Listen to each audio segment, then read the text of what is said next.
getting your neck adjusted is safe. You do know this, right? It is as safe as massage. It's as safe as getting your hair washed at the salon. It's kind of fun, though, talking with people who are scared. The most common reference is, but what about the movies? What about, the good guy or whatever happens? He goes up behind the bad guy, or the bad guy goes up behind the good guy, and he twists his neck and then he falls over dead. I promise you, those actors did not die. They were just acting like they had died.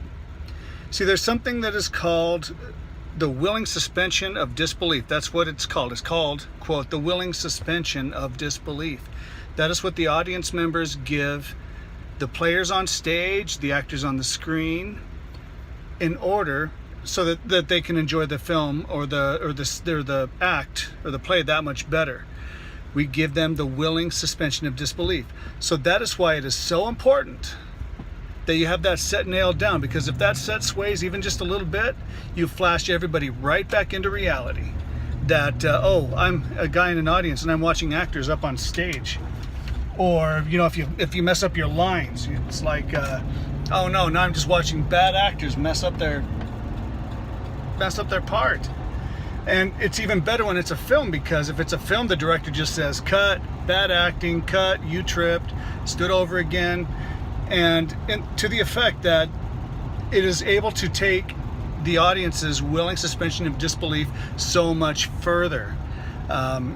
So people can literally believe, and I think this is what would be the truth, is if you really held their feet up to the fire and said, hey, wait, do you really think that actor died? Some people would have to admit that, yes, I really did think that actor died. First off, they'd have a hard time calling him an actor because the willing suspension of disbelief took them that far. That's just the truth. And it's important to realize that when people see that, it's not possible. The way that they move, it's not possible for anything. It's not possible. To the effect that every time I see that, every time every chiropractor sees that scene in a film, they're like, man, that's not possible. And they just ruined our willing suspension of disbelief, because we know that's not possible. It wrecks the entire film for a chiropractor. So just so you know, your neck is pretty dang stable. It's pretty dang tough. Even if it hurts really bad, it's still tough. You can take your head moving from here to here. That's all it's going to take.